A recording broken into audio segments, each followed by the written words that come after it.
What's up, everybody? Welcome back to another episode of Goat Talk with Marcus, powered by Podex, fueled by Goat Fuel. Once again, joining me on the show, it seems like it's been a while since I've had Brian on the show. Brian Bolster, one half of the other half of Sports Force, a member of the Warzone Sports Network. What's up, man? How you doing today? I'm doing great. I'm excited to talk about the Carolina Panthers, kind of my hometown team here, and I appreciate you having me on. It's always a pleasure to have you on the show. I figured if we were going to talk about the Panthers, I had to call on the only other Sam Darnold guy I know to do it. And Justin Marvel, if you're listening to this, you'll just have to live through it for the next 20 to 30 minutes because we're going to talk about a lot about Sam Darnold. And I know you don't like that, but Brian and I, we don't really give a damn. Just about the Panthers. 2022 draft honestly has come and it's gone. They had a solid, I think, interesting draft class. They picked up some interesting pieces at some interesting places. How would you grade the Panthers draft class this year, as far as what their needs and how they met those needs, and looking forward into this season?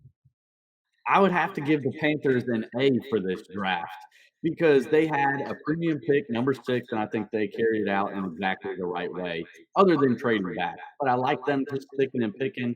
Ike Ekwonu, my best lineman in this entire draft class. He's going to help in the run game as well as the passing game. And even if they believe that Matt Corral is their quarterback of the future, or they may keep themselves open to bringing in that quarterback next year, he's going to help whichever guy it is succeed. Which then brings me to that third round pick. They bring in Matt Corral, who's going to have a chance to compete for that job, potentially could be a quarterback of the future, but they didn't spend a premium pick. They didn't overextend themselves to do it. And that gives them the flexibility to make that more aggressive move next year. So I really like what they did at the top of the draft. Then at the end of the draft, I really like bringing in Cade Mays, who had an up and down kind of college career, but was a former 5-star coming out of high school. He had to transfer. So I think there's a lot of upside there out of a 6th-round pick. And again, addressing the offensive line is a big deal, which they did as well through free agency. And I know we aren't really talking about free agency here, but I like what they did there. To me, the Panthers get an A for the picks that they have. I know most people kind of like to give the A's to the teams who had 3 first-rounders, Yeah. which I get. But each team's in their own situation, and I love the way that they handled theirs. You look at a team like the Jets, right, who have 3 first-round picks. It's hard to have a bad draft when you've got 3 first-round picks. Like you have to hit on those picks. So for the Panthers to pick who they picked, where they're picked, when they were picking, is great. I'm gonna go right there with you. I'd say I give them an A2. You look at a team like the Patriots, who just reached and reached and reached with all their picks. The Panthers, they took the BPA approach. They just picked the best player available, given what they needed, and they made it fit. You mentioned Matt Corral, and I think up until the moment the pick was in, I think everyone kind of expected, especially how the draft was going with the first 5 picks, everyone expected Malik Willis to be the guy that gets drafted at quarterback by the Carolina Panthers. Were you surprised that Malik Willis wasn't picked at number 6? And then why do you think they decided not to go Malik Willis, aside from not wanting, obviously, because we said all year, leading into the draft, right? There's no real hardcore franchise bona fide guy in this draft class. So aside from that, why do you think the Panthers were like, we'll stay away from Malik Willis this time around? Yeah, I think that's the number one reason that they weren't sold that any of these guys really were worth a top 10 pick. I think maybe Matt Rule was tempted to make that move, but I think maybe the owner was like, hey, you're on a hot seat. Like, I'm not letting you mess this thing up for the future by spending that premium pick on a quarterback that supposedly, at least the whole world is not sold on. Now, just a little bit of an aside, I just saw something that said the Seahawks were given an F grade by the media pretty much everywhere for their 2012 draft. So they got Russell Wilson. So a lot of this stuff is just on paper. But if they did pick a quarterback at number 6, I don't think it was going to be Malik Willis. Not necessarily that he wasn't the number one quarterback by most people's opinion, because I think he was that. I was a little bit shocked that he had dropped that far. But they had been connected with Kenny Pickett.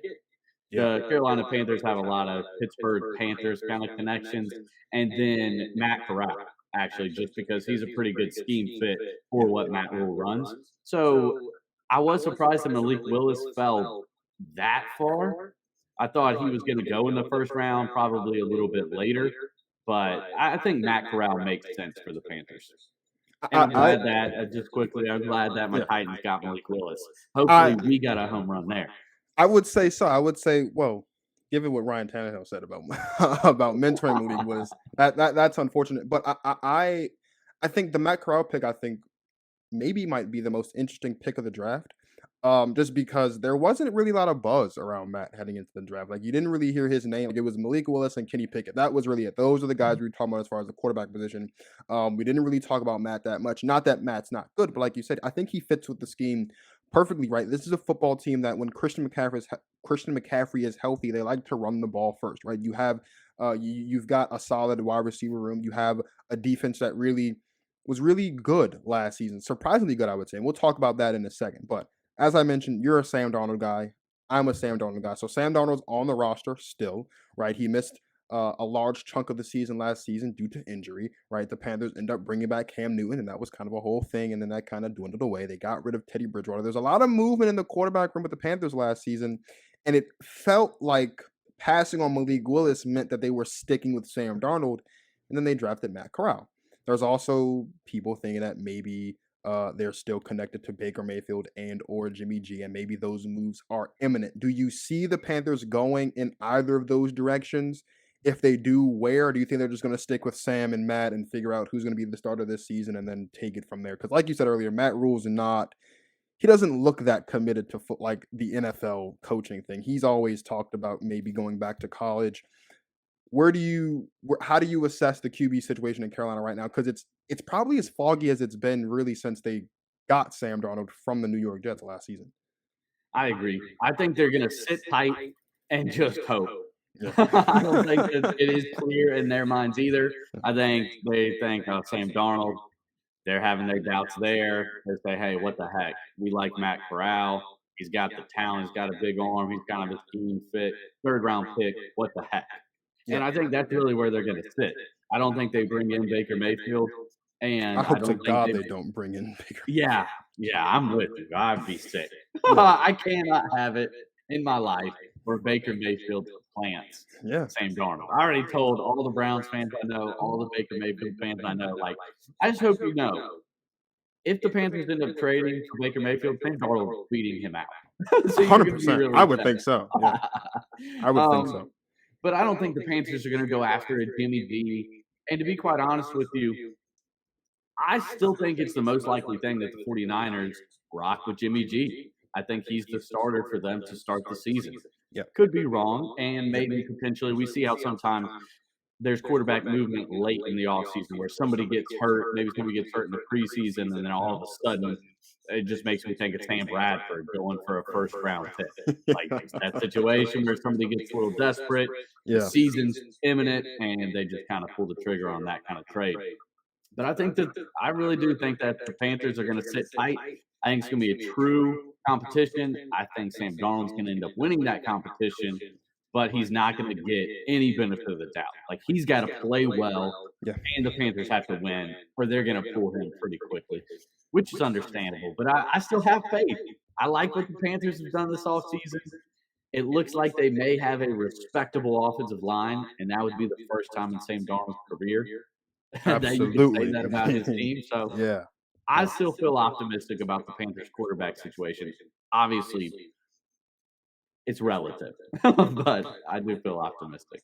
It is. I mean, I the first time I got to work with Brian, we were on the hashtag This Just In Sports Show with Justin Marvel, and one of the things we talked about at the time was Sam Darnold's move to Carolina because that happened maybe like days before I was on the show. So listen, I said, and it's on my Instagram, and you can go look at it if you don't believe me. I said that I thought there was hope for Sam Darnold in Carolina. I thought there was hope for Carolina and Sam. I still stand by that. Like they started the season 3-0 last year, and Sam Darnold played decent football. He completed 68% of his passes in just about all three of those games, threw for just about 300 yards all three of those games, had 3 touchdowns, 1 interception in both of those games, right? In those 3 games, he had Christian McCaffrey, and the entire team was healthy. You move forward to game 4 when they lose a close game to the Dallas Cowboys without Christian McCaffrey in Dallas. That's probably the last good game we saw Sam Darnold play because of the injury. And then also, as we know with the Panthers, Christian McCaffrey is the best player on that team. And as Christian McCaffrey goes, the Panthers goes. And I said all season, that we have to put this into context. And I know that you're not the biggest context guy because sometimes context can sound like excuses, but like, let's be real, right? Sam Darnold just looked like how he looked in New York in Carolina last season because there was no run game. Like he didn't have a run game in New York. He didn't really have an offensive line in New York, and we saw that. And the ghosts scared him away from New York. Like the same thing happened in Carolina. He lost his run game. The offensive line broke down. The defense wasn't that great because they were also dealing with injury, and the team as a whole broke down. This wasn't just a Sam Darnold thing.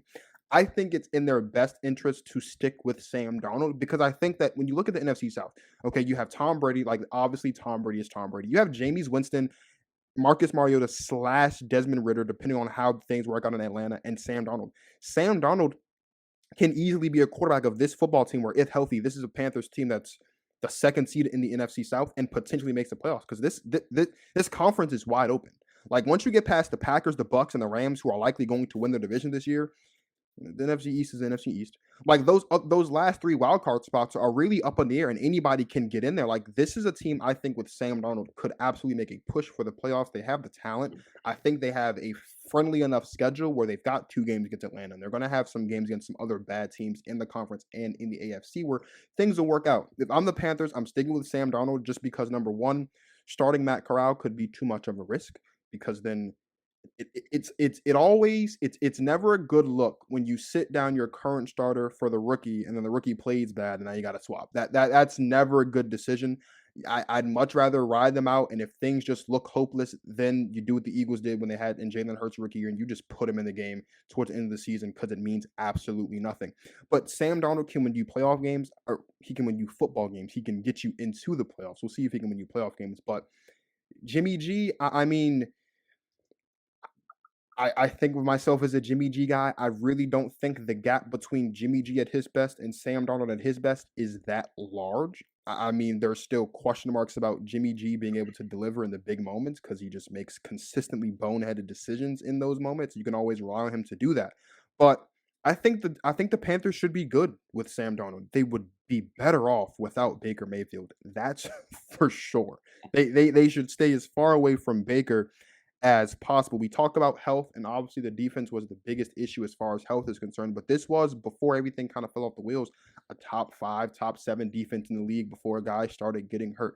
Can the defense get back to that this season as fully healthy, given the additions they added in the draft and just having one more? This is a young team, so like one more year in the system, one more year in the league, one more year of experience, and all the new guys.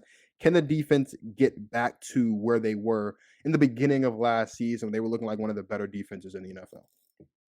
Yes, I do. Now, I think it's really interesting when you look at their defense, like you're saying, they started out hot, really Yeah. just like the Carolina Panthers in general, and then Yeah. injuries, both sides of the ball, everything kind of fell down.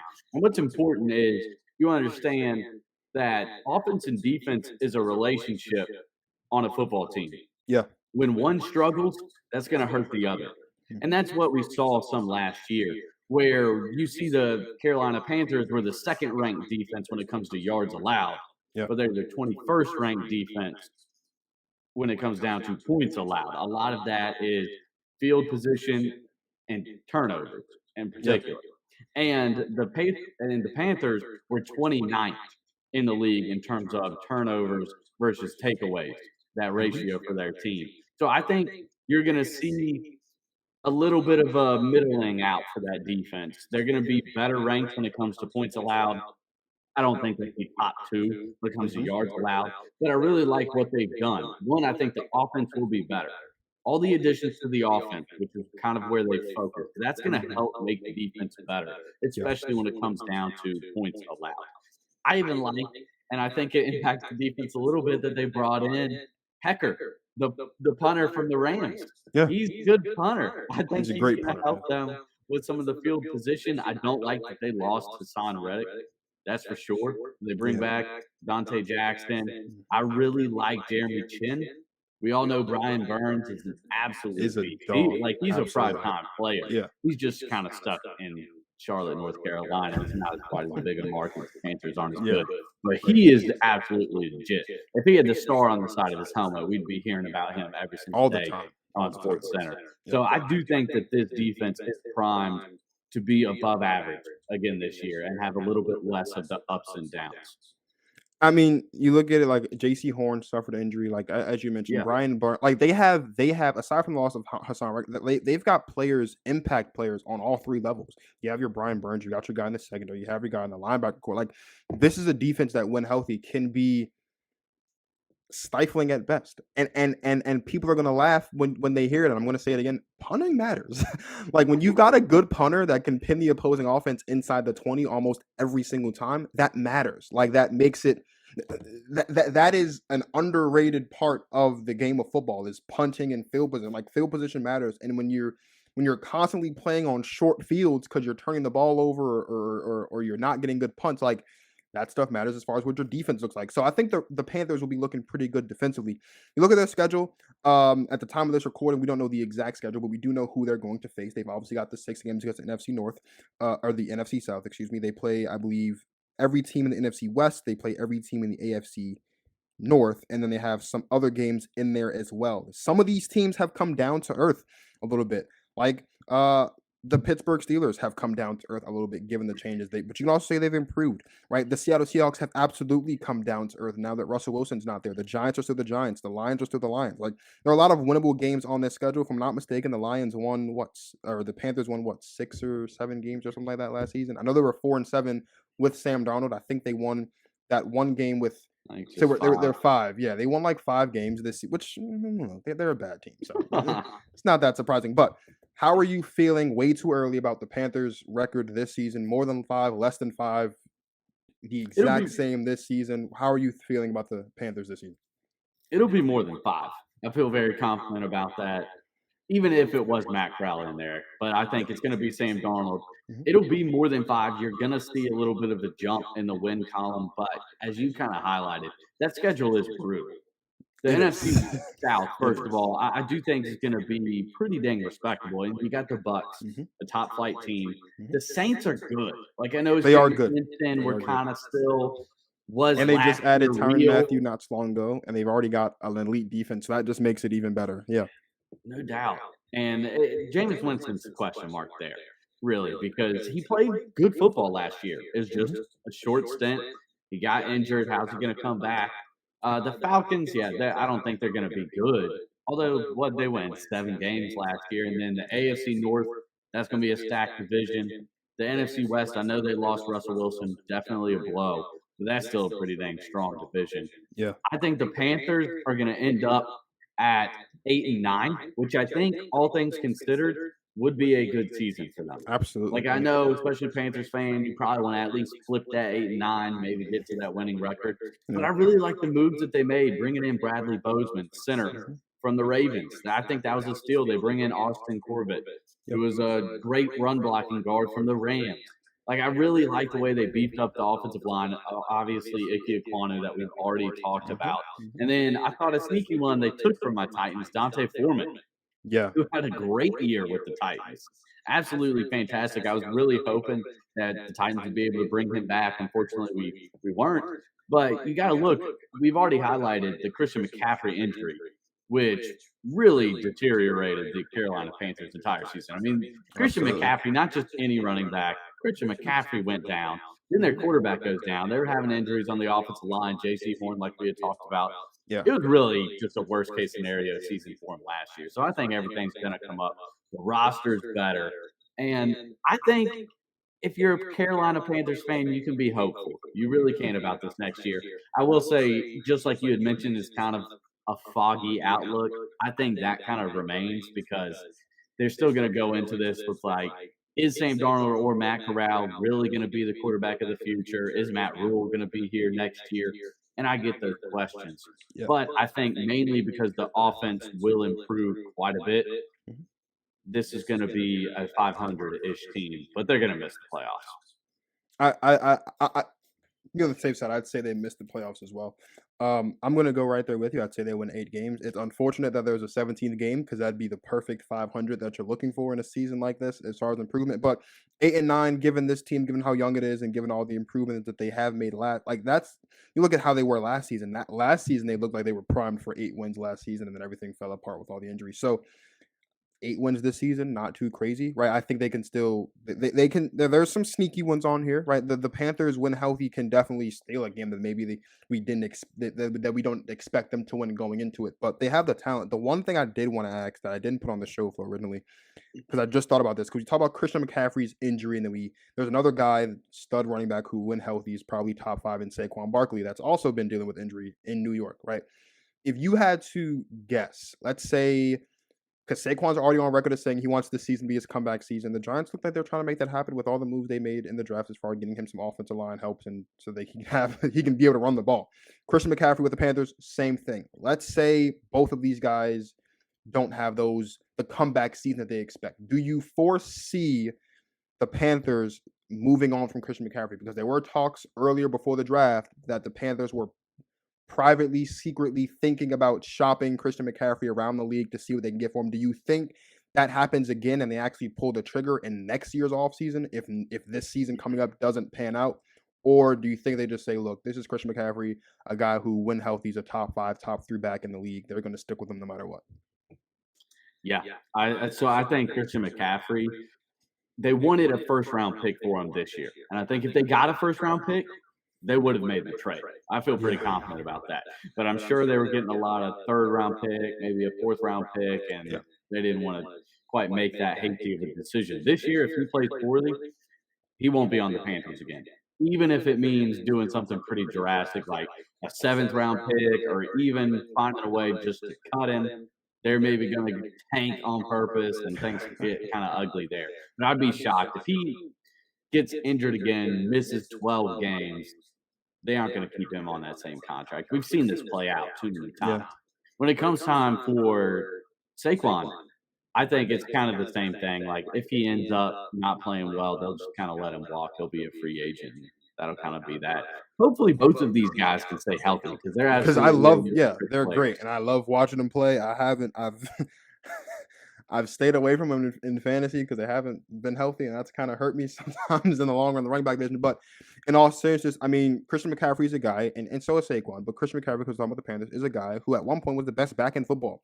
Like before Derrick Henry of your Titans really burst onto the scene as the premier back in football. Like we were talking about Christian McCaffrey as being the best guy in football because he can do it all. He can catch balls out of the backfield and he can run. He plays 90% of the snaps for the Panthers every season since he's been there, except for these last 2 seasons he's been injured. Yeah, injuries are going to happen. That's what happens when you've got one guy playing all the offensive snaps. So the pickup of Dante Foreman, like you mentioned, I think was great because number one, it can mitigate the health issues because he won't have to play all those downs so vigorously. So that you can even make this offense a little bit more interesting.